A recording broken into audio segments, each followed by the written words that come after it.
nga nion, unsa istorya ni sir? Nga nion kag armas ang iyaan. Hindi naman ako yung tumising naman ni ma'am. Okay, isa-isa daw sir, unsay nahitabo? Nawa nakita ang tao niya, ang suot mo mo. Okay lang ba? Nya. Kung may speakers bintan na rin niya. Kung ba yung speakers? Agi ka siya ng pagkahan.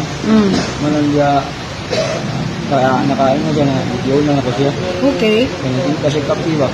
Nakalitan siya. Ano siya ma'am? Pagkakita nimo nga naita, unsa man imong giapas? Oo, akong diapas ma'am. Nakasunod na ko sa balay sa akong iyan ma'am. Malay ko napugang siya kayo. Nakita siya kapi. Oh. So unsa man dili gid siyang tayo mo ti. Una nga mo pong gigukod man sir, ngano man? Nilayat mo sa bitan mo sa pikas ma'am ba? Nilayat. Nilayat niya.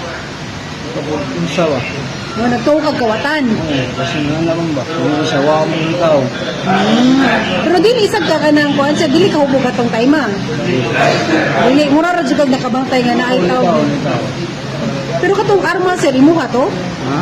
Imuha tong arma sir? Oo, ako ano. Ngano nang kay arma sir? Sa bitin naman naman, para lang tayo ma'am ba? Okay, pero unsa to lisensyado? Dili. So kay baw ka nga dakon nun to, yun to. Pero nganong gatinel magyapon ka sir? Sa bitin sa sugal mo ba? Just defense. Nadakpan ka sa una sir? Oo, lock lang. Unsay kaso nimo sir? Pagpilitin mo. Katong kagabi sir, wala sa ganaka. Unsa mo gamit ka sir? Oo, magano mo. Nya katong kagabi wala ka nakakuha na to. Wala sa ma'am. Wala ka nakagamit na to. So kuha na gyud ka linaw gyud mo ang kuha na to. Ang imo lang is concern na ka kay nisulod. Oo.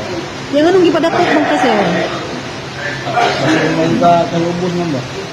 O sa mo nagkontra pud sa imong iyaan. Lalis ma'am. Namo informasyon daw sir, nga kasi daw ka dito, kuan daw ka, reklamo ka. Sa to ka tinuod sir.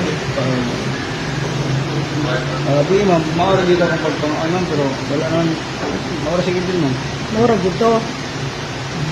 Sige, sige. Sama gyud.